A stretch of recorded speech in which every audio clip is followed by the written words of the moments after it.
দুনিয়াতে কোনো মানুষ যদি একটা কষ্ট সহ্য করে, আর এই কষ্টটা যদি হয় আল্লাহর জন্যে, রাসূলুল্লাহর জন্যে, মানবতার জন্যে, আপনার কষ্টটা আপনি পেলেই হবে না। কষ্ট যদি আপনি আল্লাহর জন্য পেয়ে থাকেন, রাসূলুল্লাহর জন্য পেয়ে থাকেন, মানবতার জন্য পেয়ে থাকেন, এই তিনটা কারণের যে কোনো একটা কারণে যদি দুনিয়ায় কেউ কষ্ট পায়, তার একটা কষ্টের সাথে শোক আছে কয়টা?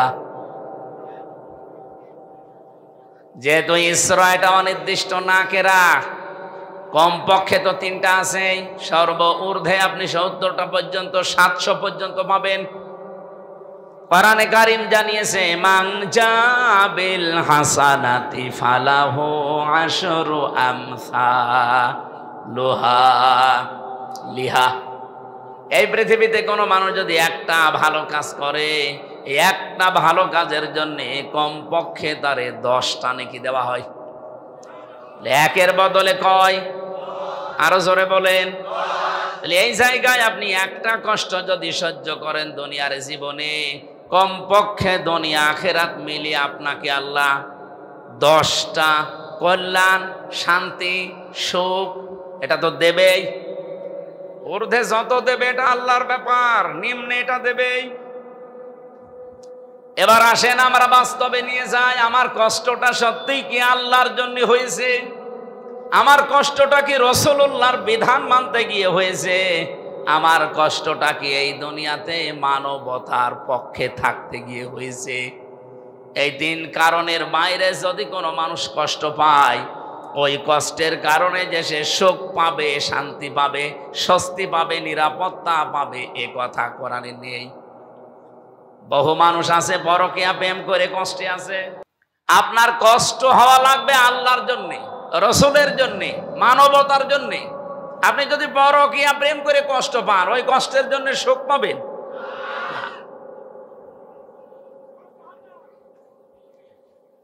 এই জন্য এই কষ্টতে যারা আছেন, এই কষ্ট লাঘব করা দরকার। এই মুহূর্তে তওবা করে ফিরে আসেন যে না, আমি আর ওই লাইনে নেই।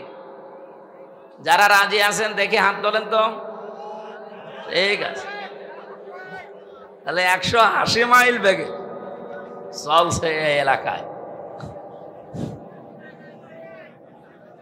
সম্মানিত মা বোনেরা, আজকে পরকীয়া এই যে শব্দটা, এটা অনেক দিন লিপ্ত ছিল। আমি নাম নিলাম না, চাষির সাথে আউযুবিল্লাহ মনোমালিন্য হয়ে গেছে, রাগ আর কন্ট্রোল করতে পারে নাই চাষি। শেষ পর্যন্ত ব্লেড দিয়ে ওই ভাতিজার জায়গা কেটে দিয়েছে। এবার কাজ যা করবি কর। এখন এই যে জায়গা কেটে দিলেও এ কি কষ্ট পাচ্ছে না? এই কষ্টের পরেই তো সুখ আসতেছে। ওকে আল্লাহর জন্য কষ্ট পিস, রাসূলের জন্য, মানবতার জন্য না। কিসের জন্য?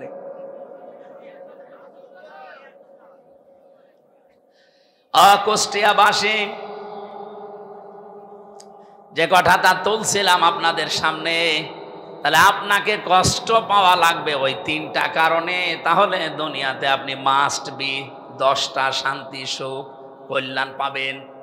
আখিরাত মিলে কত পাবেন এটা আল্লাহ ভালো জানে, আমি জানি না। দ্বিতীয়বার দেখবেন আয়াতটা আল্লাহ আবার রিপিট করেছেন, ফাইন্না মাআল উসরি ইসরা। কিন্তু মানুষ যদি এই পৃথিবীতে একটা শান্তি পায়, সুখ পায়, কিন্তু এই সুখটা যদি হয় অবৈধ সুখ, তারে একটা অবৈধ সুখ ভোগ করার কারণে দুনিয়া আখিরাত মিলে আল্লাহ তাকে কমপক্ষে 10টা অশান্তি, অকল্যাণ, অপমান, অপদস্থ এর ভেতরে তাকে ফেলবে। কি বুঝলেন বলেন তো এখান থেকে এই দুইটা আয়াত? আপনি যদি অবৈধ কোনো সুখ ভোগ করেন দুনিয়ায়, তাহলে একটা সুখের কারণে কমপক্ষে 10টা লাঞ্ছনা, গঞ্জনা, অপমান, অপদস্থ, অকল্যাণ, এগুলো আপনার জীবনে ভোগ করা লাগবে 10টা। এর উপরে কত আছে আমি জানি না, আল্লাহ জানে। এবার আপনি বাস্তবে বাংলাদেশের সাথে মিলান, বহু মানুষ এই দেশে অবৈধ সুখ ভোগ করেছে বিভিন্ন ক্ষমতার মসনদে বসে। সুখটা তাদের বৈধ ছিল না, কারণ আপনি সুখ বৈধভাবে ভোগ করতে হলে মানুষের স্বীকৃতি লাগবে। অন্তত অন্য 54 বছরের অন্য হলো বাদে দিলাম, এই 3 টার্মে তো আমি নিজে উপস্থিত। আমার 18 বছর থেকে আমি যদি ভোট দিতে পারতাম, এখন আমার 33 বছর, আমি 3 বার অন্তত ভোট দিতে পারতাম। আমি তো একবারও পারি নাই, আমার বয়সী যারা তারাও পারে নাই। এক কথা বলেন না কেন? সুতরাং এই যে হাজার হাজার প্রায় 4 কোটির উপরে আমার বয়সী মানুষ এখন এই দেশে, 18 কোটি মানুষের প্রায় 4 কোটি আমার এই বয়সের মানুষ এবার নতুন তারা ভোট দেবে। বলেন এই মানুষগুলো, আমরা যেহেতু পারি নাই, আমার বয়সী যারা তারাও তো পারে নাই, কিন্তু ক্ষমতার চেয়ার কি বসেছিল? আরো জোরে বলেন। যারাই ছিল তারা কি ক্ষমতার এই চেয়ারে বসে কোনো সুখ পায়নি, কোনো শান্তি পায়নি? পাইছে মানে এক একজনের 620টা বাড়ি। সেদিন কোন দেশে যেন ছিলাম, সিঙ্গাপুরে না মালয়েশিয়া, যেন এক শয়তান দেখি নিচে বসে বসে চা খাচ্ছে। ও দেখে আমি চিনে ফেলেছি। নিচে নেমে বললাম, কি এখানে কেন? বলছো হুজুর আমি আগেই পালিয়েছি।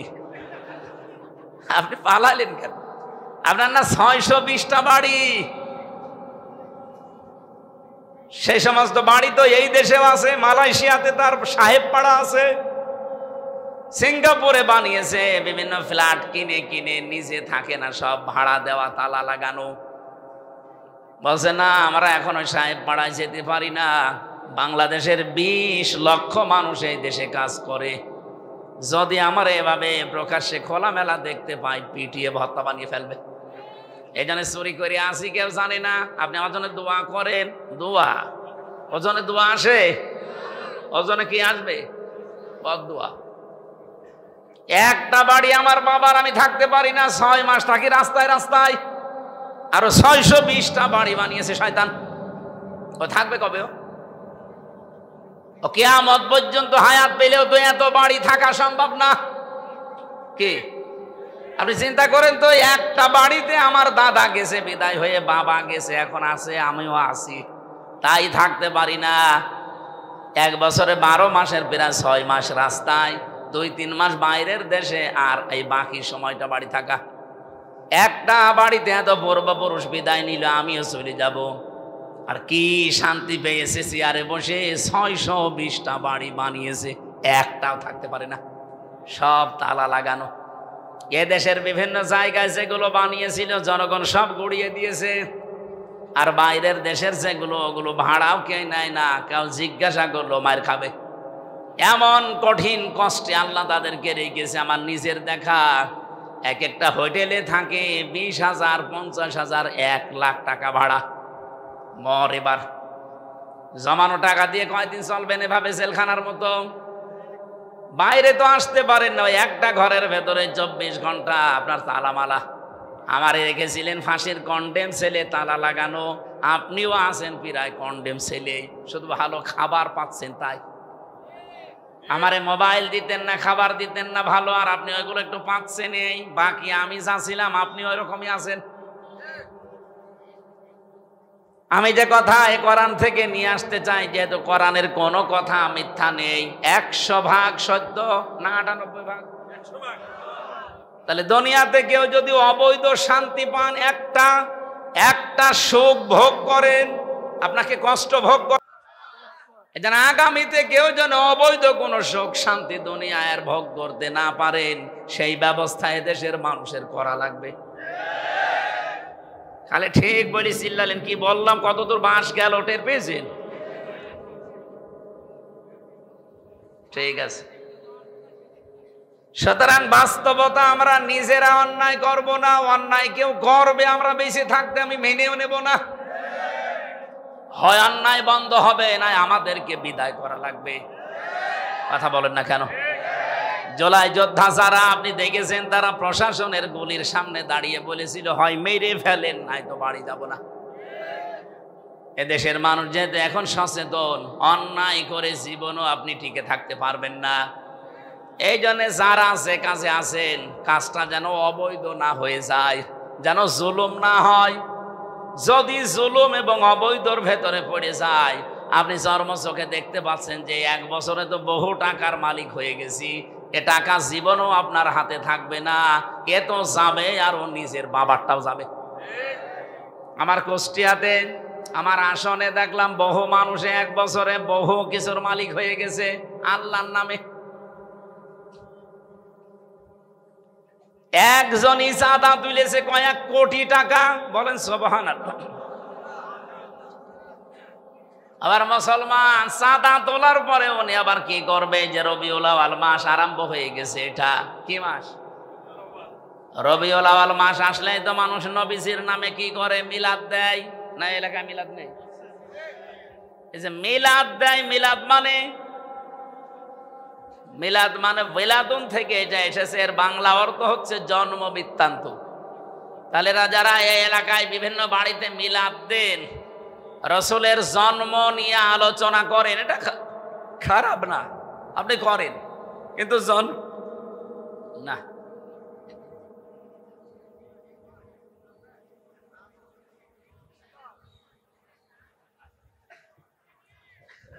ঠান্ডা হয়ে গেছে, কিছু লাগবে না।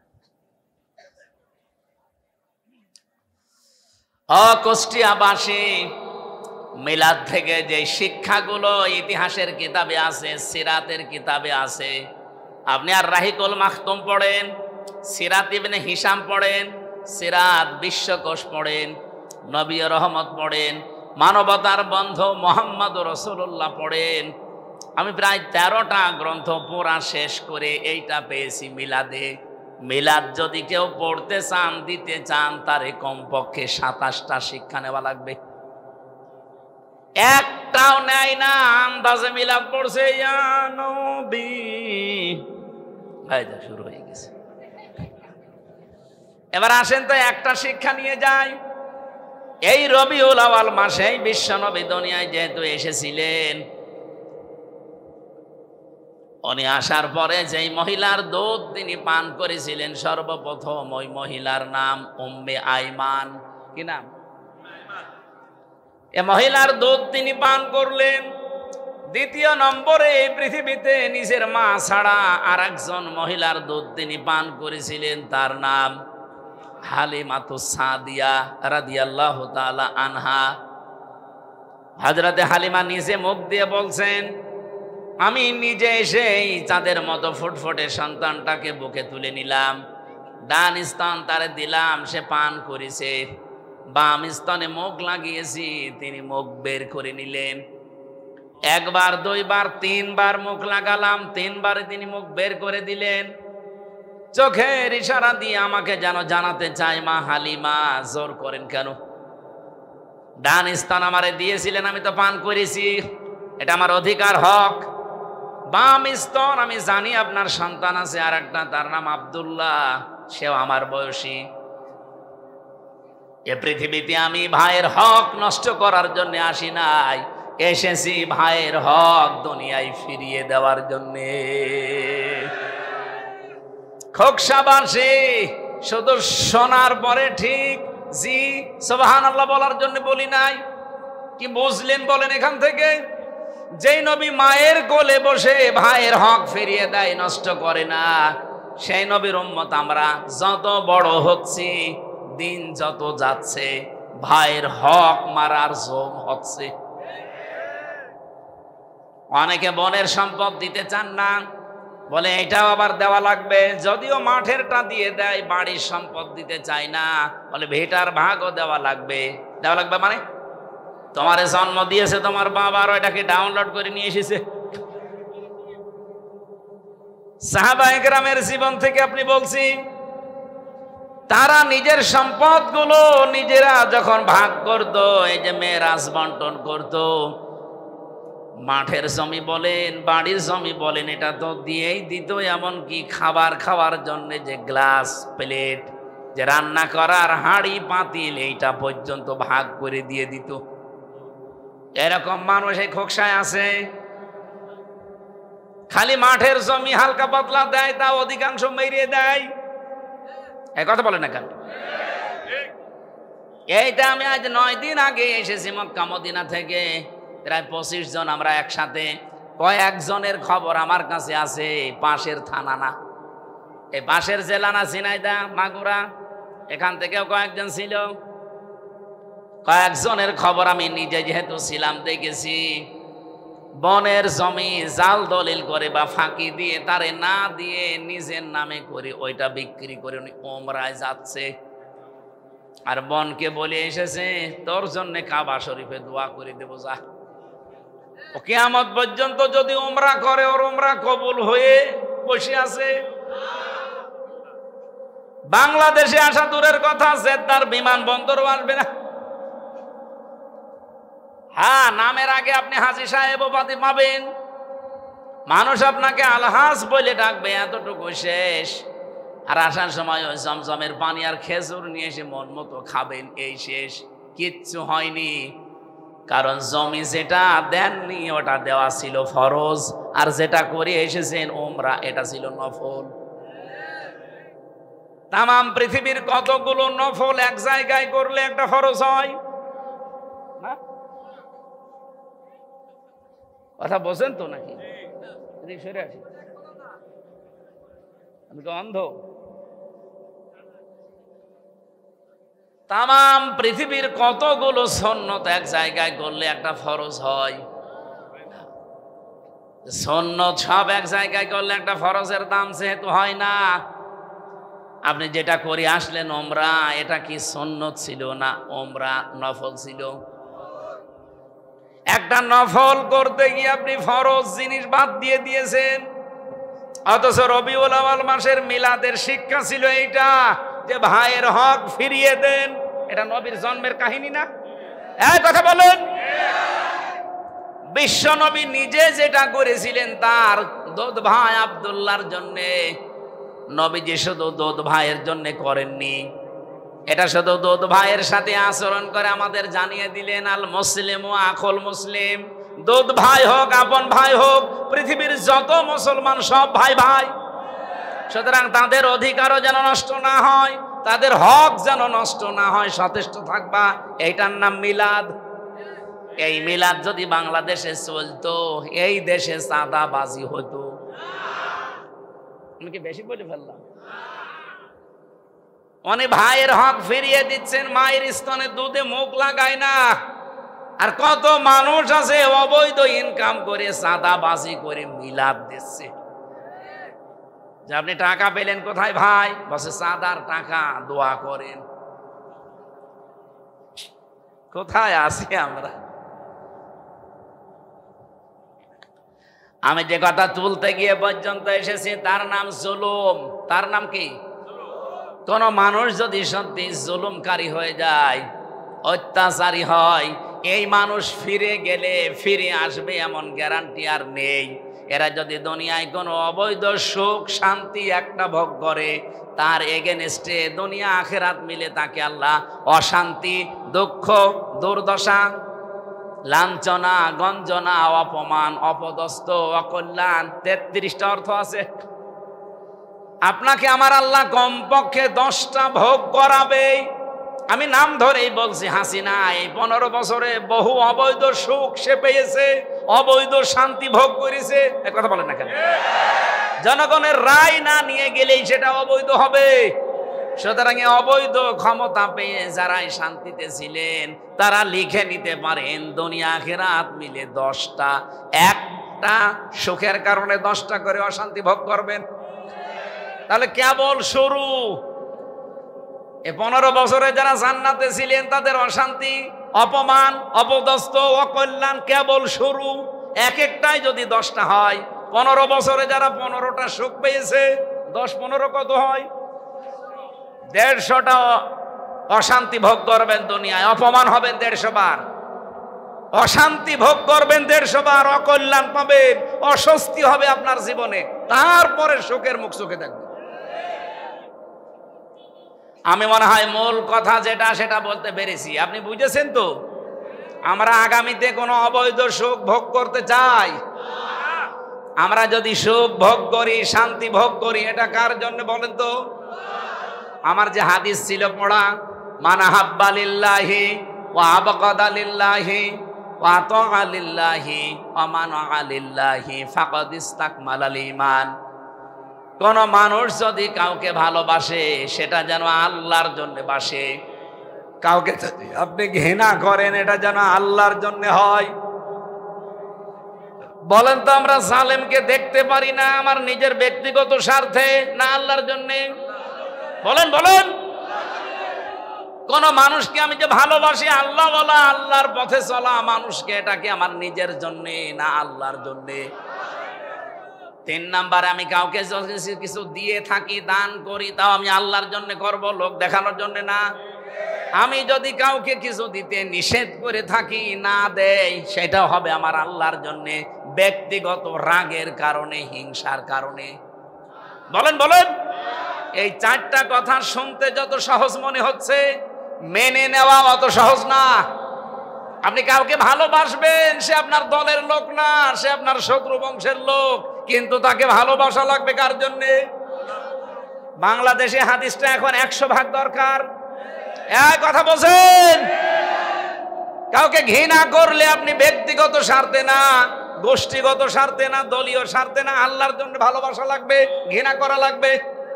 যে তোরে আমি দেখতে পারি না কারণ তুই আমার আল্লাহ বিরোধী। আমি আপনাকে কিছু দেব, দান করব, এটা আমার শুধুমাত্র আল্লাহর জন্য হওয়া লাগবে। আমি যদি নিষেধ করে থাকি, আমি দেব না, কার্তিক অবল বসে আছি, দেব না, এটা আমার আল্লাহর জন্য। নবীজি বলেন ফাকাদ ইসতাকমালাল ঈমান, সে যেন তার ঈমানকে পরিপূর্ণ করে নিল। বলেন সুবহানাল্লাহ। এই হাদিস মানার সময় এখন 100% এসে গেছে। আমি সহ যারা শুনলাম, এই বাংলাদেশে হাদিসটা মেনে আমাদের ঈমানকে যেন পরিপূর্ণ করে নিতে পারি। বলেন আমিন। তাহলে নবীজি মক্কা থেকে মদিনায় যে হিজরত করেছিলেন, জালেম অবস্থায় না মাজলুম? এই জন্য আল্লাহ গ্যারান্টি দিয়েছিলেন, লা রাদ্দুকা ইলা মাআদ, আপনাকে আমি ফেরত নিয়ে আসবো। কিন্তু যারা জালেম হয়ে বিদায় নেয়, তাদের ফেরত নিয়ে আসবে আল্লাহ। এই কথা কোরআনে আছে, হাদিসে আছে, ইতিহাসে পেয়েছেন। তাহলে আন্দাজে বুক বাঁধেন আশায় কোন কারণে? কি বলতে চায় আপনি বুঝে ফেলেছেন, এই জন্য আমি নিচে নামলাম না। সুতরাং সব ওই মিথ্যা আশা, মিথ্যা আকাঙ্ক্ষা বাদ দেন, যেটা বাস্তবের সাথে মেলে সেই দিকে আসেন। জালেমরা এই পৃথিবীতে, বিশেষ করে বাংলার মাটিতে, আর ফেরত আসতে পারবে না।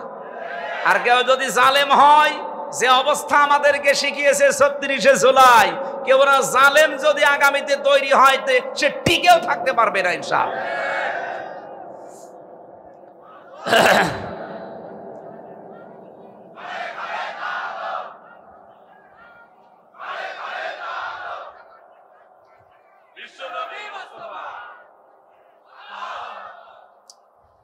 দল মত জাতি বর্ণ ধর্ম নির্বিশেষে আজকের অনুষ্ঠানে এসেছেন আমি জানি। আজকে বহু হিন্দু এখানে আছে। আমি আজকে আসর থেকে মাগরিব পর্যন্ত একটা অনুষ্ঠানে ছিলাম কুষ্টিয়া ত্রিমোহনী। এরপরে গণসংযোগ করার জন্য আমার এই এলাকার মানুষেরা প্রায় 50-60 জন পেছনে নিয়ে গেল। আমার মনে হয় 500 দোকান যদি ওই বাজারে থাকে, 50টা দোকান দাদা বাবুদের। হিন্দু পেয়েছি কারণ তার চেহারা দেখলেই তো বোঝা যাচ্ছে যে হিন্দু। এখানে আমার মনে হয় বহু মানুষ এলাকায় যদি হিন্দু বসবাস করে থাকে, তারাও এসেছে কোরআনের জন্য। কারণ কোরআন শরীফ শুধু মুসলমানদের জন্য না। কি কথা বলেন? হাদা বায়ানুল লিন্নাস হুদাল লিন্নাস, মানুষ পদবাচ্চে যারা বিবেচিত তাদের জন্য আল্লাহ কোরআন দিয়েছেন। এই জন্য আপনি যদি মানুষ হয়ে মানুষের উপরে জুলুম করেন, আপনি কিন্তু আর দুনিয়ার মানুষের টার্গেট না। আপনি টার্গেট কার? আপনি সরাসরি আল্লাহর মামলার আসামি। আমরা যেন এরকম দুর্ভাগ্যে পড়ে না যাই, খুব সচেতন থাকা লাগবে। আমার দ্বারা কারো অধিকার যেন, হক যেন নষ্ট না হয়। আল্লাহ মেনে চলার সুযোগ করে দাও। বলেন আমিন। দরুদ সালাম পাঠ করছি কারণ এটা রবিউল আউয়াল মাস। এ মাসটা 1 বছর পরে এসেছিল, দেখতে দেখতে চলেও যাচ্ছে। কিন্তু যেগুলো নিয়ে এসেছিল আমাদের কাছে, আমরা ওগুলো নিতে পারি না। খালি জিলাপি, খেচুড়ি আর ইয়া নবী সালাম আলাইকা শেষ। এর জন্য আসে, ওই যে বললাম না, এরকম শিক্ষা দিতে আসে। দ্বিতীয় নম্বরের শিক্ষা হচ্ছে নবীজি এই মাসে দুনিয়াতে আসার পরেই তিনি যেখানেই গেছেন সেখানেই আল্লাহ রহমত দিয়ে ভরে দিয়েছেন। হযরতে হালিমা বলেন যে গাধা বা খচ্চর নিয়ে এসেছিলাম, এটা নিজেই নড়তে পারে না, আমি আস্তে আস্তে সবার পেছনে পড়ে গেছি। আমি নিজে মক্কা থেকে সেই জায়গায় গিয়েছিলাম 100 কিলোমিটার তায়েফ। এখন তো পাহাড়ে রিং রোড করা, এভাবে ঘুরতে ঘুরতে ওঠা যায়। 1500 বছর আগে হযরতে হালিমা যখন এসেছিলেন তায়েফ থেকে, এই পাহাড়ি এলাকায় এই শহরটা, ওই সময় তো আর রিং রোড ছিল না, সিঁড়ি দেওয়া ছিল না।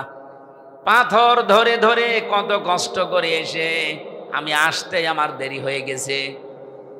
সবাই দেখি ধনের দোলাল দোলালি যারা তাদেরকে নিয়ে চলে গেছে, আমার ভাগে পড়ে আছে একেবারে ওই জীর্ণ শীর্ণ ঘরে, আমেনার ঘরে। আল্লাহর নবীর ঘরের সামনে দাঁড়িয়ে তার দাদা আব্দুল মুত্তালিব দুহাত তুলে হাঁকার দিচ্ছে, আহ্বান জানাচ্ছে। এই ঘরের ভেতরে একটা এতিম মাসুম বাচ্চা আছে, বেশি টাকা কড়ি দেওয়া যাবে না, যার ভালো লাগে পছন্দ হয় তাহলে নিয়ে যেতে পারেন। হযরতে হালিমা বলেন সর্বশেষ আমি এসে দেখি কেউ আর নেই, সবাই আমার আগেই চলে গেছে। ঘরের ভেতরে প্রবেশ করে দেখলাম একেবারে খালি হাতে ফেরত যাওয়ার চাইতে অন্তত কিছু নিয়ে যায়। হযরতে হালিমা তো সাদিয়া বলেন আমি তখন মুশরিকা, আমি ঈমান আনি নাই, আমি মুশরিকা, একজন অমুসলিম মেয়ে লোক, আমি আল্লাহ কি রাসূল কি ওগুলো আমি বুঝি না, কারণ আমার কাছে ওই দাওয়াত আসে নাই। অথচ আমি ঘরের ভেতরে প্রবেশ করে দেখি আকাশের চাঁদ যেন আমেনার কোলে ধরা দিয়েছে। দেখতে যেহেতু ভালো লেগে গেছে, স্বামীর সাথে পরামর্শ করলাম যে দেখতে তো ভালো লাগছে, কি করা যায়, নিয়ে চলো। শুধুমাত্র কোলে তুলে নিয়েছি, আমার স্তনে এমনিতেই দুধ ছিল না, তাকে তুলে নেওয়ার সঙ্গে সঙ্গে আমার স্তনে আল্লাহ দুধ দিয়ে ভরে দিয়েছে। আমি বাইরে এসে দেখি আমার স্বামী ছাগল বলে বকরি বলে যেটা, এখান থেকে 2 বালতি দুধ দহন করে নিয়ে আমার সামনে হাজির। জিজ্ঞাসা করলাম দুধ পেলেন কোথায়? স্বামী আমারে ডাক দিয়ে বলে হালিমা, কি একটা কেরামতি বুঝলাম না, কিছুক্ষণ আগে যেই বকরির স্তনে দুধও ছিল না, হঠাৎ দেখি তাদের স্তনগুলো দুধে পরিপূর্ণ হয়ে গেছে, আমি কিছু নিয়ে এসেছি, এখনো পর্যন্ত স্তনে দুধ আছে। হযরতে হালিমা বলেন শুধু আমি তুলতে দেরি, খচ্চরের ওপরে যে গাদা নড়তে পারতো না সেটা এখন দ্রুত গতিতে চলতে আরম্ভ করেছে। বাড়িতে নিয়েছিলাম, আমি নিজে গিয়েছিলাম হালিমার বাড়িতে, এবার ওই বাড়ি এখন নেই, কিন্তু সেই দৃশ্যগুলো মনে হচ্ছে। ওখানে যাবার পরে দেখি আমার খেজুর গাছগুলো মরে শেষ, খেজুর ছিল না। তো মুহাম্মদুর রাসূলুল্লাহকে আমার বাড়ির এরিয়ায় প্রবেশ করাতে দেরি, পাকা পাকা খেজুর ধরতে দেরি হয়নি। কুয়ায় পানি ছিল না, দেখি পানি চলে এসেছে। যতদিন আমার কাছে মোহাম্মদ এই ছেলেটা ছিল ততদিন অভাব কারে বলে আমি চোখে দেখিনি। অভাব আমার আল্লাহ সব দূর করে দিয়েছে। এটা রেকর্ড হচ্ছে, এই জন্য বলছি পৃথিবীর মুসলমানেরা, রবিউল আউয়াল মাস খালি নবীর মিলাদ পড়ে সিরাত আলোচনা করে শেষ করে দেবেন আপনি না। এই যে 27টা শিক্ষা বলছিলাম, একটা পেলাম কি, ভাইয়ের হক ফিরিয়ে দেওয়া লাগবে।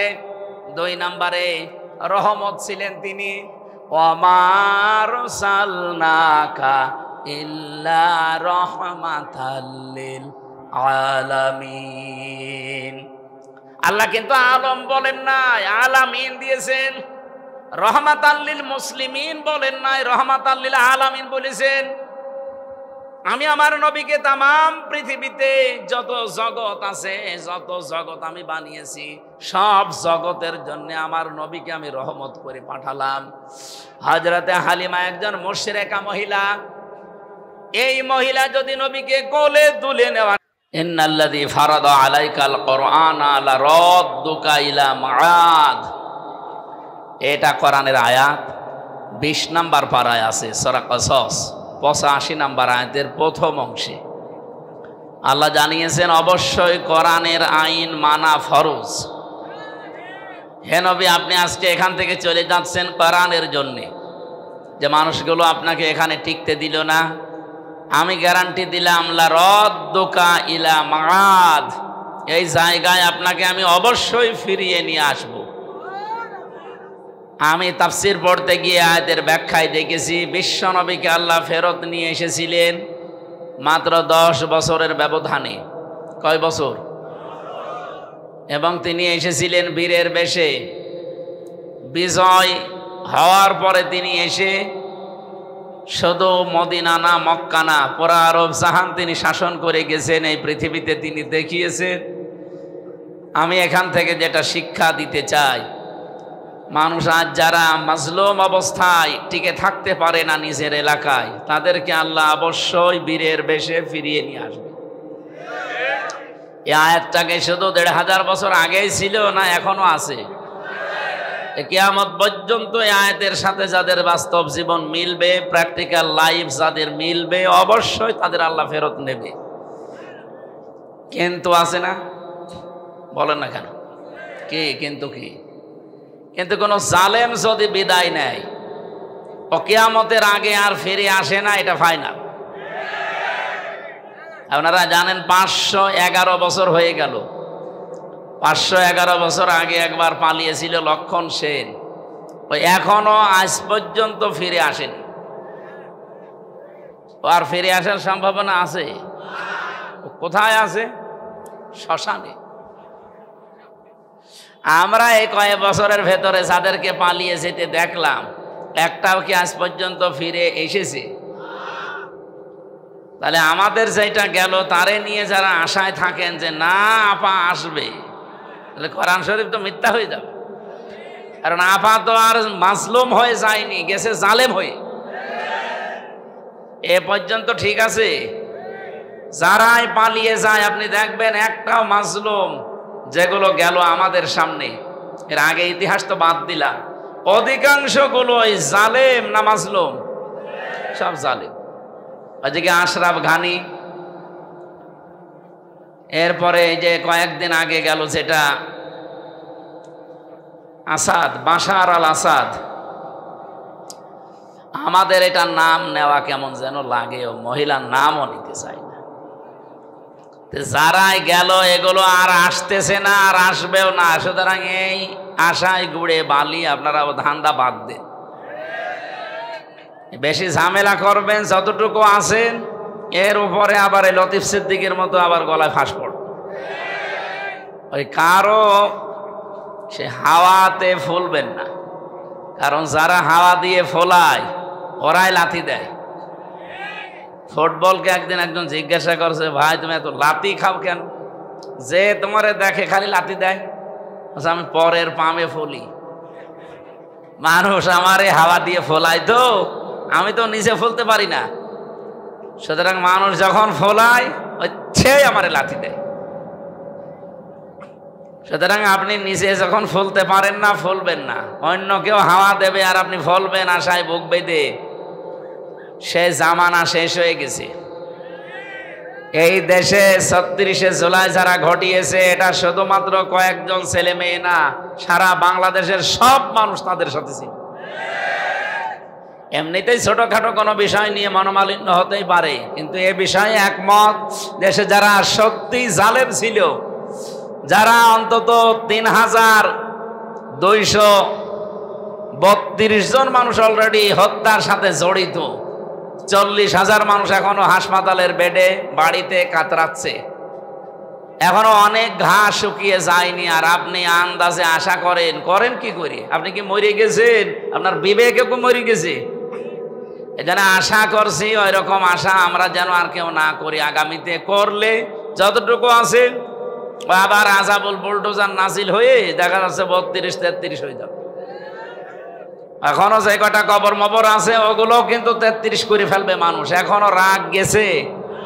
বলেন, জালেমদের প্রতি রাগ আপনার যদি শেষ হয়ে যায়, আল্লাহ বলেন আমি জালেমদের ওপরে যা রেগে আছি এটা জীবনেও শেষ হবে না, কারণ আমি নিজে জালেমের বিরুদ্ধে মামলা দায়ের করব।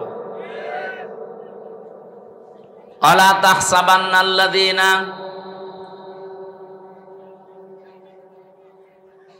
ইন্নামাস সাবিলু আলাল্লাযিনা ইয়াযলিমুনান নাস ওয়া ইয়াবগুনা ফিল আরদি বিগাইরিল হক ইলা আখিরি আয়া। সূরা শুরার 42 নম্বর আয়াতের ভেতরে আছে, অবশ্যই আমি আল্লাহ নিজে মামলা দেব, কেস করব তাদের বিরুদ্ধে যারা মানুষ হয়ে মানুষের উপরে অত্যাচার করেছে। শুধু করেছে আল্লাহ এমন দেননি, ইয়াজলিমুন এটা মজারে, বর্তমান ভবিষ্যৎ, প্রেজেন্ট ফিউচার। আল্লাহ পাক যদি বলতেন ইয়াজলিমুন আল মুসলিমুনা, যারা মুসলমানদের উপরে অত্যাচার করে বা করবে, তাহলে এই আয়াতটা আমি পড়তাম না। আল্লাহ দিয়েছেন ইয়াজলিমুন আন নাস। বলেন তো হিন্দু কি মানুষ না? আরো জোরে বলেন, খ্রিস্টান মানুষ না? এ পৃথিবীতে মানুষ পদবাচ্চে যারাই বিবেচিত, তাদের উপরে যদি কেউ জুলুম করেন, অত্যাচার করেন, তার অধিকার নষ্ট করেন, আপনি লিখে নিতে পারেন আপনি আল্লাহর মামলার আসামি। আমি তো কোরআনের আয়াতের এই চোখ লাগিয়েছি, বাস্তবে দেখতে পাচ্ছি আমার এই দেশে বহু মানুষ এখন অলরেডি আল্লাহর মামলার আসামি হয়ে বসে আছে। বুঝে বলছেন তো ঠিক নাকি? নিজের ওয়াজ আবার নিজের ওপরে পড়ে না যেন। আপনি টের পাচ্ছেন আমি কি বললাম? এই 1 বছর 1 মাসের ভেতরে বহু মানুষ অলরেডি, 15 বছরে তো জালেমরা ছিলই, এমনকি 1 বছর 1 মাসে অনেকে আল্লাহর মামলার আসামি হয়ে গেছে। আপনি যখনই দেখবেন আপনার দ্বারা মানুষের অধিকার নষ্ট হচ্ছে, তার হক নষ্ট হয়, তার উপরে জুলুম হয়ে যায়, নির্যাতন হয়, আপনি ভেবে নেন, চিন্তা ভাবনা করে বিশ্বাস করতে পারেন যে আপনি আর দুনিয়ার হামজার মামলার আসামি না, আপনি সরাসরি আল্লাহর মামলার আসামি। এবার একটা গোপন তথ্য বলছি, এইদিকে তাকান। এই ওঠাওঠি করে কারা গো? একটু বসেন ভাই, ঘন্টা খানিক সময় দেন। পরিচিত একটা আয়াত বলছি, আপনি দেখবেন একটা তথ্য এখানে আছে, ইন্না মাআল উসরি ইসরা ফাইন্না মাআল উসরি ইসরা। আল্লাহ পাক বলেন অবশ্যই কষ্টের সাথে সুখ, না কষ্টের পরে সুখ? কষ্টের সাথে। যদিও এখন বাংলা আমরা যেগুলো অনুবাদ করা দেখি, এখানে কষ্টের পরে লিখে দিয়েছে, আরবিতে বাদ মানে পরে, এ শব্দটা কোরআনে এখানে নেই। এখানে আছে মা, মা মানে সাথে, সঙ্গে। আল্লাহ জানাতে চেয়েছেন অবশ্যই কষ্টের সাথে সুখ। এতটুকু যদি বাংলা অর্থ হয়ে যেত, সত্যি কথা বলছি, আয়াত নিয়ে আমিও ভাবতাম না। আয়াতের ভেতরে গুরুত্বপূর্ণ শব্দ হচ্ছে উসরুন। দেওয়ার আগে আল্লাহ দিয়েছেন এর আগে আলিফ লাম, এটা নির্দিষ্ট, এটা মারেফা। কিন্তু ইসরা দেওয়ার আগে আল্লাহ আলিফ লাম দেয়নি। উসরুন মানে কষ্ট, ইসরা মানে সহজ, শান্তি, সুখ, স্বস্তি, নিরাপত্তা, কল্যাণ, অনেকগুলো অর্থ আছে। এদিকে তাকান, কষ্টের আগে আল্লাহ আলিফ লাম দিয়ে নির্দিষ্ট করে দিলেন, এর আগে দিয়েছেন মা, এর আগে দিয়েছেন ইন্না। সূরা আলাম নাসরার আয়াত। আমি এখান থেকে যেটা বের করতে পেরেছি তাফসীর পড়ে, আপনি একটু মিলান তো দেখেন আপনার জীবনে আবার মিলে যায় কিনা। তিনি যেখানে যাচ্ছেন সেখানে রহমত বরকতে আল্লাহ ভরে দেয়। সে আল্লাহ এখন আর নেই, সেই নবীর আদর্শ এখন নেই। ফাইনা তাযহাবুন, কোথায় যাচ্ছেন আপনি? আসেন, ফিরে আসেন রাসূলের আদর্শের দিকে। বিশ্ব নবী মুহাম্মদুর রাসূলুল্লাহ এই রবিউল আউয়াল মাসে এসেছিলেন রহমত হয়ে। আমাদেরও উচিত আমাদের জীবনটা যদি ভরে নিতে হয় আল্লাহর রহমত দিয়ে, তার আদর্শ বাদ দিয়ে কোনো বাবা চাচার আদর্শ দিয়ে হবে না। এখনো পর্যন্ত বাংলার মানুষকে এটা আমি বোঝাতেই পারি না, যাদের আদর্শ মুহাম্মদুর রাসূলুল্লাহ বাদ দিয়ে অন্য কেউ হয়ে আছে, আপনি লিখে নিতে পারেন আপনি জাহান্নামী। আমি এটা বানালাম, আদাবুল মুফরাদের ভেতরে আছে। ইমাম বুখারী লিখেছেন, বুখারী শরীফ লেখার আগে কিতাবটা তিনি লিখেছেন প্রথম অধ্যায়ে তিনি দিয়েছেন 6টা কারণে মানুষ বিনা হিসাবে বিনা বিচারে জাহান্নামে যাবে, কোনো কথা আল্লাহ জিজ্ঞাসাও করবে না। তার 3 নাম্বার কারণ হচ্ছে দুনিয়ায় যাদের আদর্শ বিশ্ব নবী ছিল না, অন্য কেউ ছিল। আপনি একটু নিজের দিকে তাকিয়ে ভাবেন তো, বাংলাদেশে এরকম মানুষ নেই? আপনি নামাজও পড়েন, রোজাও রাখেন, হজ করেন, যাকাত দেন, আপনি দাঁড়িয়ে গেছেন হজ করে এসেছেন, অথচ আপনার আদর্শ আজ পর্যন্ত রাসূলুল্লাহকে আপনি পা থেকে মাথা পর্যন্ত, রান্নাঘর থেকে সংসদ পর্যন্ত মানতে পারেননি। আপনার আদর্শ হয়ে আছে আপনার বাবা। আমি কি বেশি বললাম? আমি আপনাকে বাঁচাতে চাচ্ছি আল্লাহর কসম। এটা কুষ্টিয়া জেলার ভেতরে খুব বেশি ভালোবাসি মক্কা মদিনার পরে আপনাদের। আসেন, ফিরে আসেন। আমি নাই তো দেখতে পাচ্ছি কোরআন আর হাদিসের চোখ দিয়ে আপনি জাহান্নামে দৌড়াচ্ছেন। আশা করছি আপনার বিবেকে ধাক্কা লাগবে। এরপরেও যদি কারো ধাক্কা না লাগে, আমার মনে হয় ওর কুকুরে প্রসাব করেছে বিবেকে। এটাও বলছে ঠিক।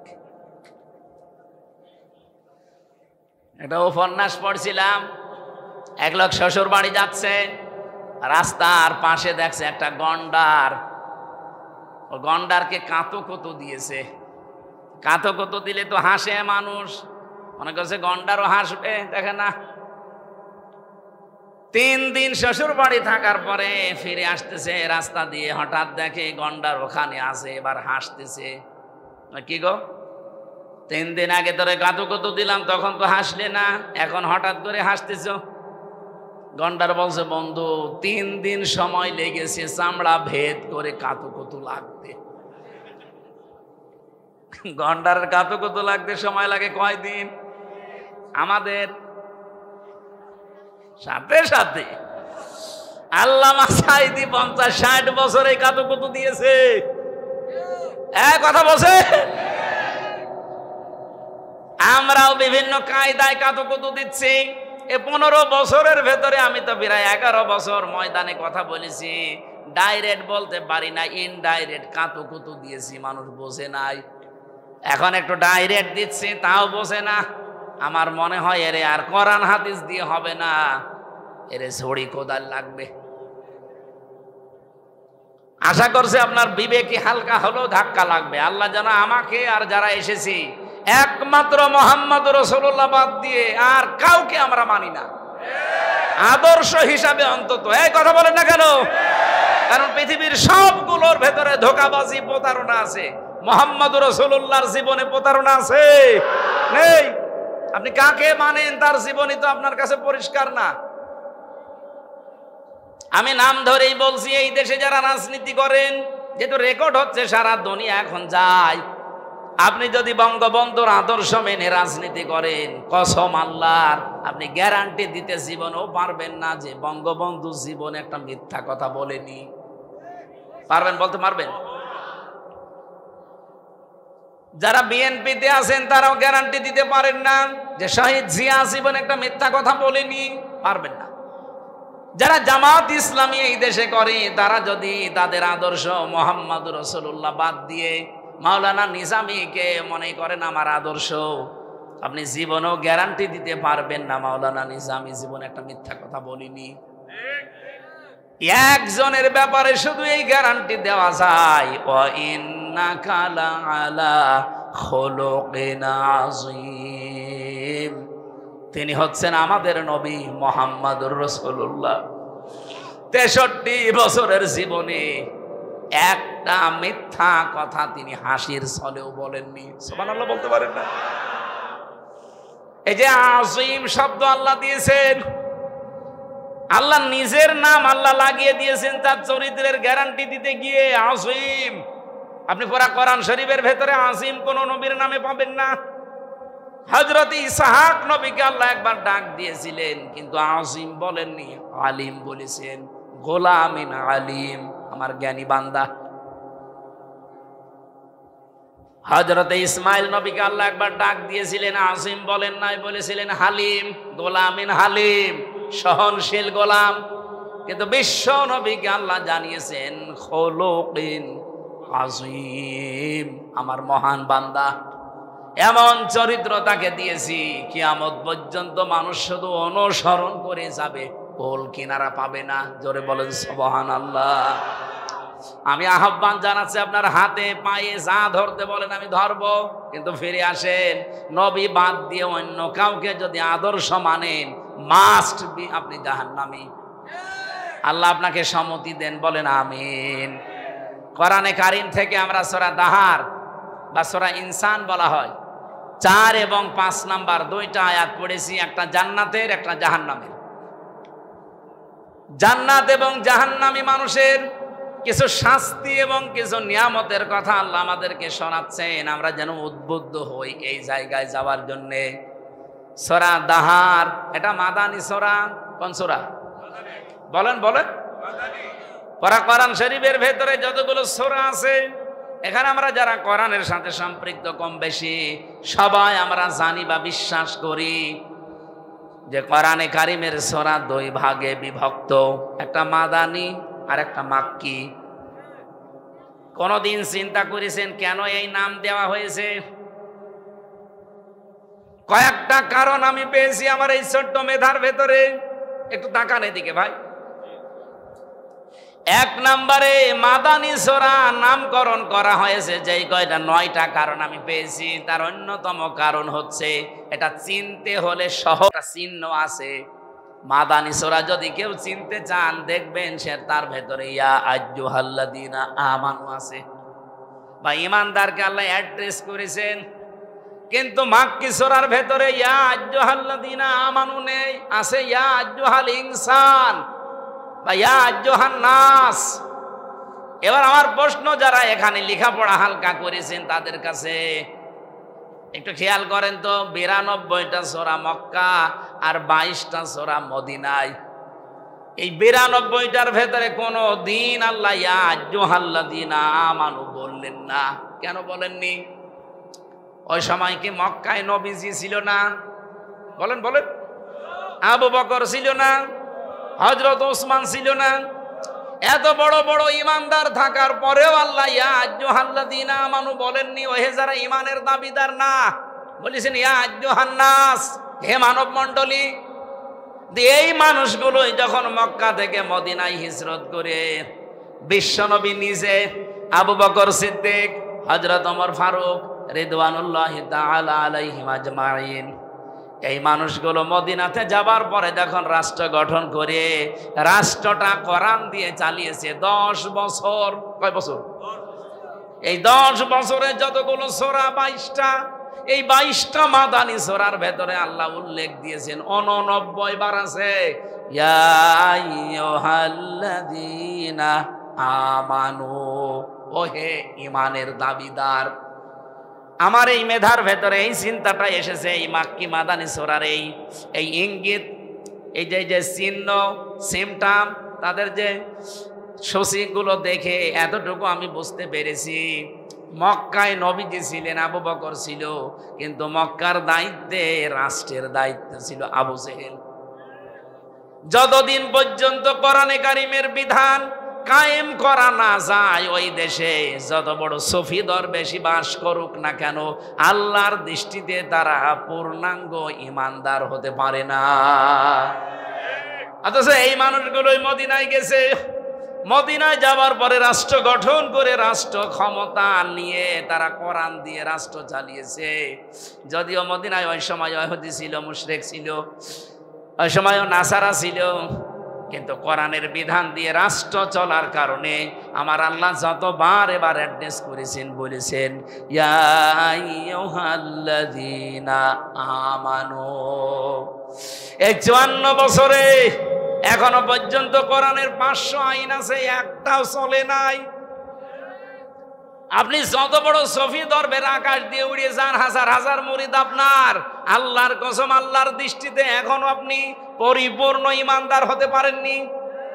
এই জন্য আমরা চাচ্ছি এবার জোয়ার যখন অলরেডি উঠে গেছে, আমি তো শুধু খোকসা নিয়ে নেই, সারা বাংলাদেশের 630টা থানায় আমি কম বেশি যাচ্ছি, সারা দেশে আওয়াজ উঠেছে এবার আমরা কোরআনের আইন দেখতে চাই।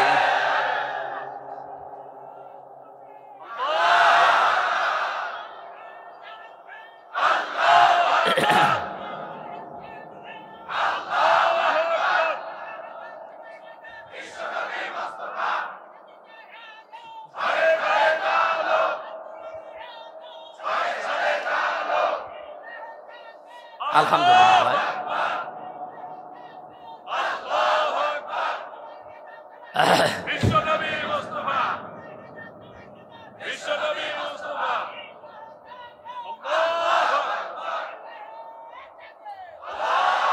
খোকসাবাসী, এটা শুধু আপনাদেরকে উত্তেজিত করার জন্য বলি না, আর আমার বানানো কথাও না। এদেশের রিপোর্ট আসতেছে আন্তর্জাতিকভাবে।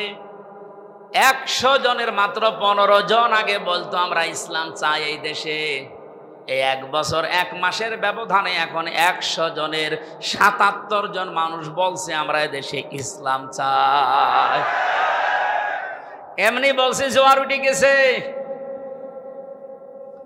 সারা দেশের অবস্থা এখন ঠিকই। এই জন্য অনেক জালেম মাথা ছাড়া দিয়ে উঠছে, নাড়া ছাড়া দিচ্ছে। আপনি যতই নাড়া ছাড়া দেবেন তত আপনার আযাবুল বুলডোজার নাজিল হবে।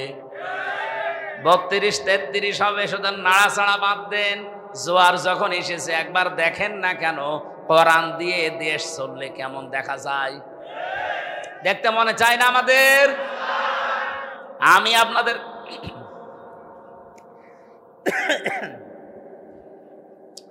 গ্যারান্টি দিতে পারি, এই দেশে যদি একবার কোরআনের আইন সংসদে কায়েম হয়ে যায় 500, কয়টা? 5 বছর চলা লাগবে না, মাত্র 1 বছর চলবে। কিয়ামতের আগে এই দেশ থেকে ইসলামের কাছ থেকে কেউ কেড়ে নিতে পারবে না। আশপাশের যে প্রতিবেশীগুলো আছে দাদারা, তো ইমান যাদের নেই তারা তো ট্রাকের চাকা বাঁচতে হলেও ভয় মরে যায়। আর ওদের তো যে অবস্থা, আমি তো নিজে ভারতে বহুবার গেছি, আমি দেখেছি। ওদেরকে আপনি শুধু বলেন এই মেরে ফেলবো, কিন্তু ও আপনাকে বাপ না দুলা ভাই ডাকবে। ভারতের বহু রাজ্যে আমি ঘুরেছি, কারণ এই দেশে আল্লাহর ওলি তো কথা বলতে দিত না। ওই দেশের মুসলমানেরা হালকা শক্ত আছে। মাঝে মাঝে বিভিন্ন প্রদেশে নিয়ে যেত, ওই মুশরিকরাও আসতো। হিন্দু যারা, তাদের সাথে মিশে দেখেছি এরা মরণকে কেমন ভয় পায়। মুসলমানদের আমার মনে হয় খাঁটি মুসলমান যারা, এদের আর যাই থাক মরণের ভয় নেই। বলেন বলেন, এটার প্রমাণ এই 36শে জুলাই। ওদের জীবনের দাম ছিল না? বলেন বলেন। অথচ বুক পেতে বলেছে বুকের ভেতর বইছে ঝড়, বুক পেতেছি গুলি কর। সত্যি সত্যি গুলি করে আবু সাইদকে বিদায় করে দিয়েছে। তারপরও ছেলেটা পিছপা হয়নি, জীবন দিয়ে দেশের মানুষকে দেখিয়ে গেছে যে দেওয়ালে পিঠ ঠেকে গেলে আর কোনো দিকে নড়াচড়া করা যায় না। প্রশ্ন আসতে পারে ওর সামনে পেছনে তো খালি জায়গা ছিল। আরে ভাই, ওর জীবন তো অবরুদ্ধ করে দিয়েছিল।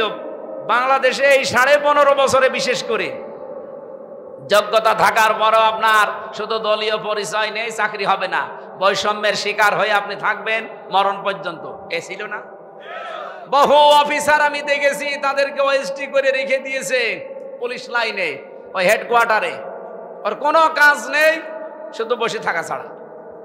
এই মানুষগুলো দেশপ্রেমিক ছিল, সৎ ছিল, এই জন্য তাদের কাজ করতে দেয়নি।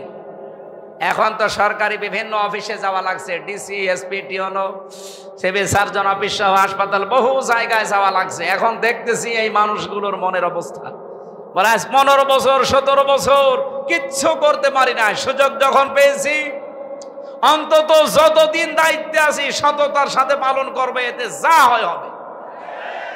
বাংলাদেশে আপনি দেখতে পাচ্ছেন না, সিলেটের ডিসি সরওয়ার আলম কি আরম্ভ করেছে কয়েকদিনে, যেয়ে কোথায় পাথর আছে নিয়ে আসা লাগবে না, জীবন ঝালাপালা করে দেব। আমার মনে হয় এরকম সরওয়ার ভাইয়ের মতো সারা বাংলাদেশে 1628 জন এখন দায়িত্বে আছে। সব লাগবে না, শুধুমাত্র 200 মানুষ যদি এরকম তৈরি হয় না, এই দেশটা দুর্নীতি মুক্ত হয়ে যাবে ইনশাআল্লাহ।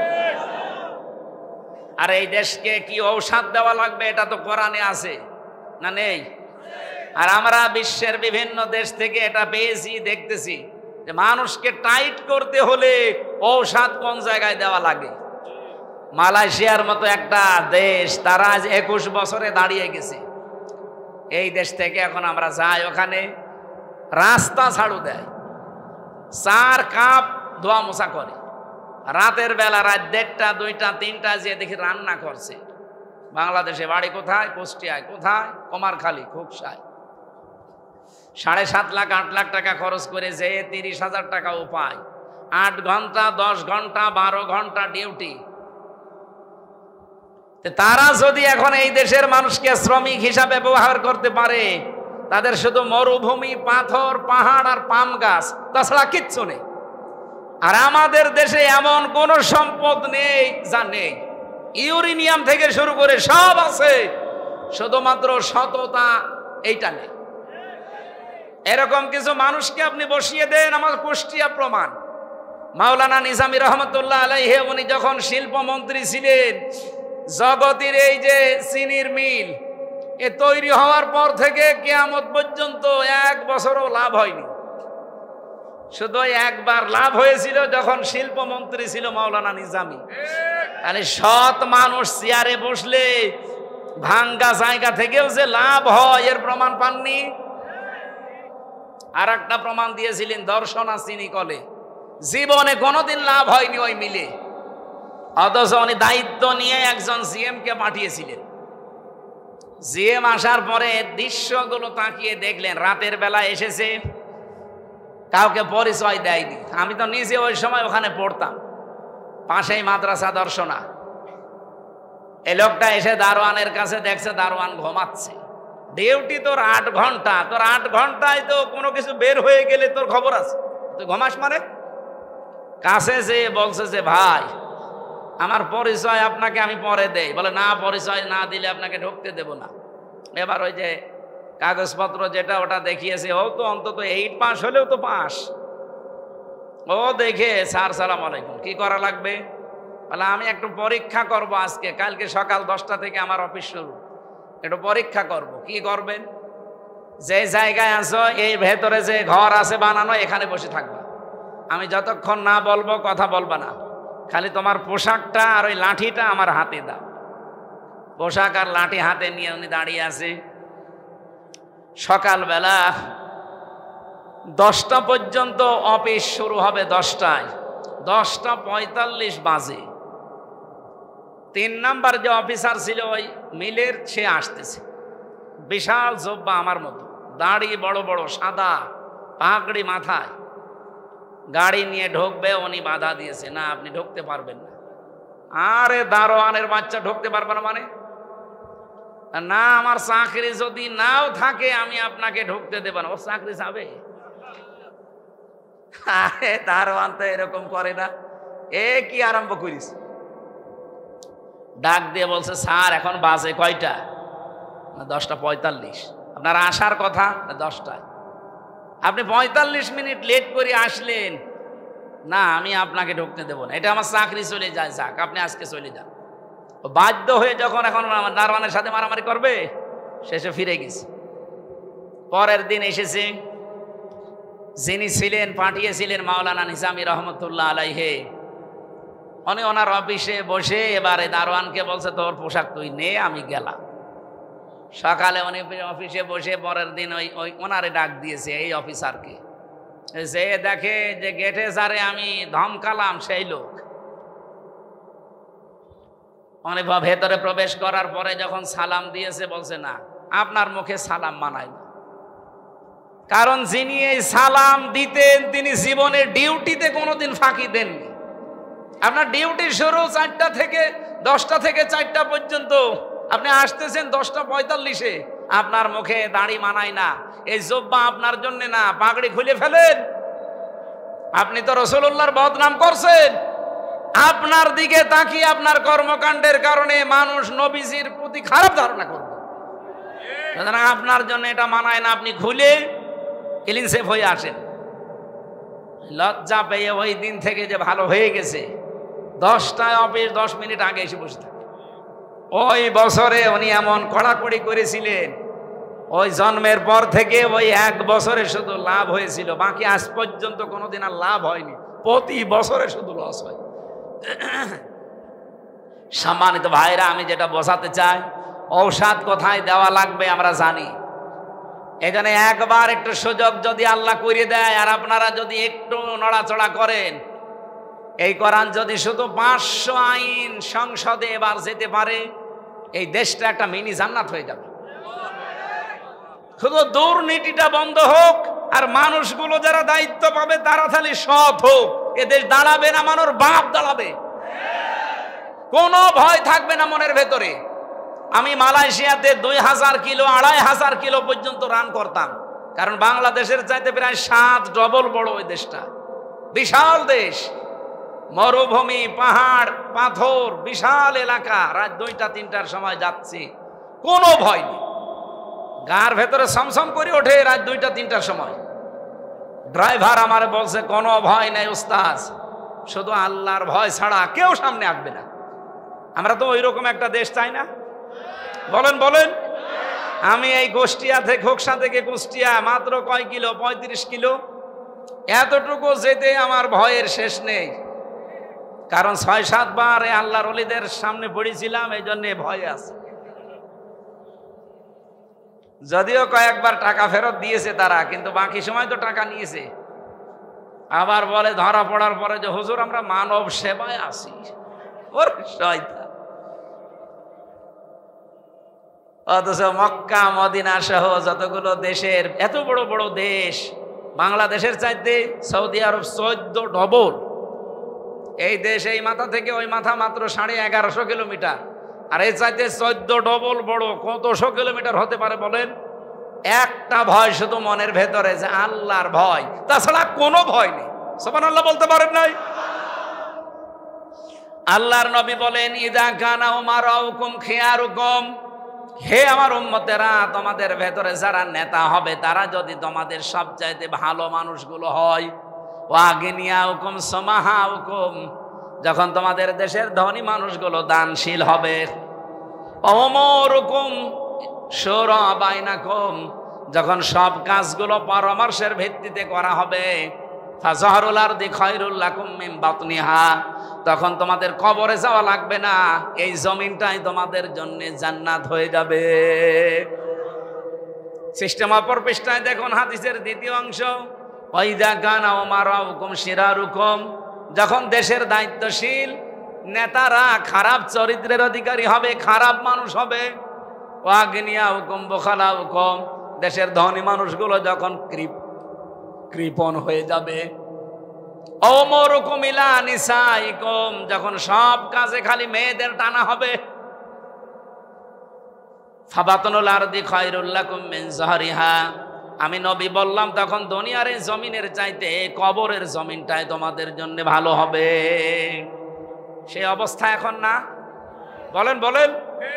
আমরা হাদিসের ওই প্রথম অংশটা এবার বাস্তবে সেট করতে চাই বাংলাদেশে। 300 এমপির ভেতরে যদি সত্যি 151 জন কোরআন বুকে নিয়ে সংসদে এবার যেতে পারে, আর প্রত্যেক সংসদ অধিবেশনে যদি আইনগুলো পাশ করতে পারে, আপনি দেখবেন 1 বছরের ভেতরে বাংলাদেশটা মিনি জান্নাত হয়ে গেছে। মারিন কাটিং থাকবে না, চাঁদাবাজি থাকবে না, টেন্ডারবাজি থাকবে না, দুর্নীতির দল থাকবে না। একটা অফিসের নাম বলেন তো যেখানে দুর্নীতি হয় না? কোরআনে কারিমের আজকের আয়াতের ভেতরে আল্লাহ কিছু শাস্তির কথা দিয়েছেন জাহান্নামী মানুষদের। এই কারণে ইন্না আ'তাদনা লিল কাফিরিনা সালাসিলা ওয়া আগলালা ওয়া সাঈরা। এই যে সাঈর, এটা একটা জাহান্নামের একটা নাম। জাহান্নামের যতগুলো স্তরের নাম আছে তার ভেতরে এইটাও একটা নাম, এটা একটা দরজার নাম। জাহান্নাম একটা, জান্নাত একটা, কিন্তু তাদের স্তরের নাম আছে 100টা। আমি পেয়েছি কোরআনের ভেতরে জান্নাতের স্তর 100টা, আর জাহান্নামের স্তর পেয়েছি 17টা। আমরা 7টা জানি আর 8টা জানি, জানেন না এটা? জান্নাত কয়টা? 8টা। জাহান্নাম কয়টা? 7টা। এইটাই আমরা এতদিন জানতাম। কোরআনে কারিমে আমি সূরা হিজরের ভেতরে পড়তে গিয়ে 44 নম্বর আয়াতে পেয়েছি, আল্লাহ রাব্বুল আলামিন বলেন, লিকুল্লি বাবিম মিনহুম জুজুম মাকসুম লাহা সাবআতু আবওয়াব। জাহান্নামের দরজা 7টা। জাহান্নাম কয়টা? একটা। জাহান্নামের দরজা 7টা। দুনিয়াতে যে যে ধরনের অপরাধ করে আল্লাহ পাক তাকে ওই ধরনের দরজা দিয়ে প্রবেশ করায়। আজকের যে দরজা তার নাম সাঈর। এই দরজা দিয়ে সর্বপ্রথম প্রবেশ করবে তারা যারা কাফের। কি আর কাফের কি? এখানে যারা চাষ করে খান, কৃষক, জমি জায়গায় যারা চাষ করেন, তাদেরকে কিন্তু আরবিতে কাফের বলা হয়। কি আরবিতে কি বলে? আরবিতে তাদের কাফের বলা হয়, বাংলায় চাষি বা কৃষক বলা হয়, ইংরেজিতে ফার্মার বলে। জিনিস কিন্তু একই।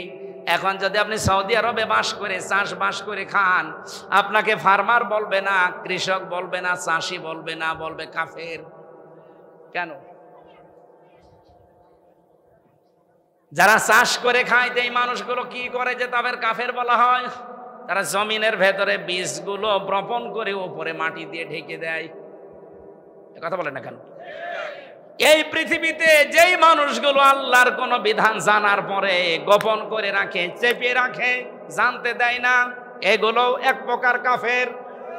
আর বাংলাদেশে এই কাফের বেশি। কে জানে না সম্পদের যাকাত দিতে হয়? কে জানে না বলেন? অথচ 100 জনের 98 জন দেশে যাকাতকে জরিমানা মনে করে।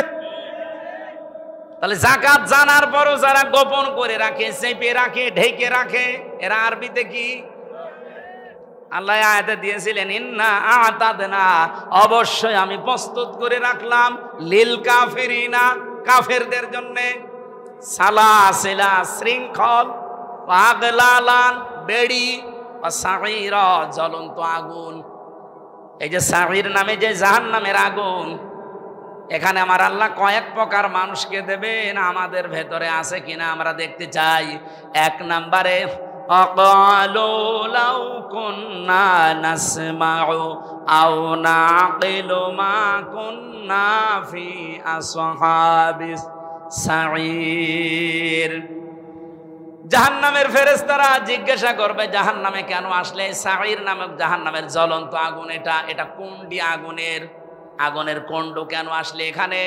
যত মানুষ জাহান্নামে যাবে তারা এক বাক্যে বলবে যে দুনিয়ায় আমরা আমাদের কমন সেন্স যেটা ছিল, বিবেক যেটা ছিল, এটা আমরা কাজে লাগাইনি, আর আমরা শোনার পরেও না শোনার ভান করে থাকতাম। ও বাংলার মুসলমানেরা বলেন তো, এদের সাথে আমাদের জীবন অনেকের মেলে না? মেলে না? তাহলে আমরা অনেকেই জাহান্নামে সাঈরে অলরেডি বাসিন্দা হয়ে গেছি, শুধু মরব আর জাহান্নামে সাঈরের আগুন আল্লাহ কবরে লাগিয়ে দেবে। 2 নম্বরের দিকে তাকান। আমি কোরআন থেকে কোট করে করে বলছি, বানানো কথা না। ইন্নাল্লাযীনা ইয়াকুলুনা আমওয়ালাল ইয়াতামা যুলমান ইন্নামা ইয়াকুলুনা ফি বুতুনিহিম নারা ওয়া সায়াসলাউনা সাঈরা। বলেন আল্লাহু আকবার। এটা সূরা নিসার 11 নম্বর আয়াতে আছে, 10 নম্বর আয়াতে আছে, 4 নম্বর পারার 17 নম্বর পৃষ্ঠা 14 নম্বর লাইনে পাবেন। রব্বুল আলামিন বলেন, নিশ্চয় যারা এতিমের মাল খাচ্ছে এবং খাবে, একুলুনা, এটা মোজারে, বর্তমান, ভবিষ্যৎ, প্রেজেন্ট, ফিউচার। এখন যারা খাচ্ছেন, ভবিষ্যতেও যারা খাবে, জুলুম করে, ফাঁকি দিয়ে, অন্যায় ভাবে, ফাইল আটকিয়ে অনেকে এতিমের মাল খায়। এখন বলেন উনি তো আর এতিম না। না, আমার নিচে যারা দায়িত্বে আছে সব আমার কাছে এতিম। এক কথা বলেন না কেন? একটা রাস্তার বাজেট হয়েছে 100 টাকা মন্ত্রণালয় থেকে। আপনাদের এই মালিগ্রামের এই রাস্তাটা মনে করেন 100 টাকা বাজেট হয়েছিল। এই টাকাটা এখানে পর্যন্ত আসতে 97 টাকা আল্লাহর ওলিরা সব খেয়ে ফেলে, 3 টাকা দিয়ে রাস্তা বানায়। রাস্তার দায়িত্বে যিনি ছিল, আমি কথা বলেছি তার সাথে, এই লোকটা আমারে বলছিল, হুজুর আমরা তো রাজনীতি করা মানুষ, এদেশে রাস্তার ব্রিজের জন্য যত বাজেট আসে, এই সচিবের সাথে আমি কথা বলে দেখলাম, উনি বলছিল মাত্র 3 টাকা খরচ হয়, আর 97 টাকা ওখান থেকে এই মেম্বার পর্যন্ত সব পেটের ভেতরে ঢোকায়। এই যে যা বাজেট হয়েছিল এদেশের জনগণের বাজেট না? বলেন বলেন। তাহলে এই জনগণগুলো ওই 1628 জন মানুষের কাছে এতিম না? বলেন বলেন। এই এতিমের মাল যারা এতদিন খেয়েছেন, আল্লাহ বলেন ইন্নামা ইয়াকুলুনা ফি বুতুনিহিম নার, ওরা যেন পেটের ভেতরে জাহান্নামের আগুন ভর্তি করেছে। ওদের পেট যতই সুন্দর দেখতে মনে হোক, আল্লাহর কসম পেটের ভেতরে মানুষের সম্পদ, এতিমের সম্পদ, জনগণের সম্পদ যারা খেয়েছেন আপনি বিশ্বাস করতে পারেন ওগুলো আগুন। এতটুকু আল্লাহ শেষ করেননি, ওয়াসায়াসলাউনা সাঈরা, সিন দিয়েছেন কোন সেন্টেন্সের আগে, সিন সাউফা কদ লাম এরকম 13টা শব্দ আছে। যদি কোনোটা আসে বাংলা অর্থ দাঁড়ায় খুব তাড়াতাড়ি। তার মানে যারা এতিমের সম্পদ ভক্ষণ করেন অন্যায়ভাবে জুলুম করে ফাঁকি দিয়ে, আপনি শুধু মরতে দেরি, নামাজি হন, রোজাদার হন, হাজি হন, কবরে আল্লাহ জাহান্নামে সাইরের আগুন লাগিয়ে দেবে। আল্লাহ আমি সহ যারা শুনলাম আমাদেরকে এই 2টা অপরাধ থেকে বাঁচাও।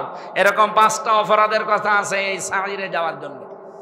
এর পরের আয়াতে আল্লাহ দিয়েছেন ইন্নাল আবরার ইয়াশরাবুনা মিন কাসিন কানা মিজাজুহা কাফুরা, অবশ্যই যারা আবরার, আবরার মানে আমার কুষ্টিয়ার কুমারখালীর আবরার ফাহাদ না, আবরার শব্দের শাব্দিক অর্থ নেককারগণ, যারা দুনিয়া আল্লাহর দৃষ্টিতে নেককার হতে পারবে এই মানুষগুলোর জন্য আল্লাহ একটা পান পিয়ালা রাখবেন, মিন কাসিন কানা মিজাজুহা কাফুরা, তার সাথে আল্লাহ কাফুর মিশ্রিত করে দেবেন। এমন একটা নদীকে কাফুর বলা হয়। এই যে মিন কাসিন কানা মিজাজুহা কাফুরা, আল্লাহ কাফুরের ব্যাখ্যায় আমি ইবনে কাসির থেকে বলছি, এমন একটা নদী আপনাকে আল্লাহ দান করবে যেই নদী যেখানে ইচ্ছা সেখানে আপনি সাথে করে নিয়ে যেতে পারবেন। আমাদের কুষ্টিয়ার গড়াই নদী তো এরকমই, যেখানে বলবো সেখানে চলে যাবে। বলেন বলেন। সুতরাং এমন একটা জীবন গঠন করার আহ্বান জানাচ্ছি। আল্লাহর এই নেককার আবরার এই মানুষগুলোর সাথে যদি সত্যি তার বানানো এই জান্নাতে আমরা যেতে পারি, যতগুলো নহর আল্লাহ আমাদেরকে দান করবেন ওটা শুধু আমার সাথে পেছনে পেছনে চলতে থাকবে। এখন আমার মনে হচ্ছে আমি নদী নিয়ে কক্সবাজার চলে যাব, আমার সাথে এই দুধের নহর সাথে সাথে চলে যাবে। দুনিয়ায় আমাদের ওয়াজ করা না, মানুষের কোনো কণ্ঠের ক্ষমতা নেই, চোখের ক্ষমতা নেই, কানের ক্ষমতা নেই যে এ বর্ণনা করে বোঝাতে পারে। আল্লাহ আমাদেরকে ওই জায়গা পর্যন্ত পৌঁছানোর তৌফিক দেন, বলেন আমিন। সম্মানিত মা বোন যারা এসেছেন, আপনারা এই আবরারের জন্যে, এই কাফুর এর জন্য আপনাদেরকেও প্রতিযোগিতা করা দরকার দুনিয়ার এই ছোট্ট জীবনে। যে যেখানে আছেন, অফি যালিকা ফালিয়াতানাফাসিল মুতানাফিসুন, তোমরা এখন এই নিয়ামতগুলো পাওয়ার জন্য প্রতিযোগিতা আরম্ভ করো। যে যেখানে আসো এই জায়গা থেকে আমরা আমাদের নেক কাজের পাল্লাগুলো ভারী করার মাধ্যমে এই কাফুর এই বাগান পর্যন্ত পৌঁছাতে চাই। আল্লাহ আমাদের তৌফিক দিন, আমিন। এটুকু কিছুক্ষণ পরে এখন তাহাজ্জুদের নামাজের সময়, আর আমারও গলা ব্যথা করছে। যতটুকু বলেছি আমি সহ প্রত্যেকে আমল করার তৌফিক কামনা করে শেষ করছি। আল্লাহুম্মা আমিন। লা হাওলা ওয়ালা কুওয়াতা ইল্লা বিল্লাহিল আলিয়্যিল আযীম।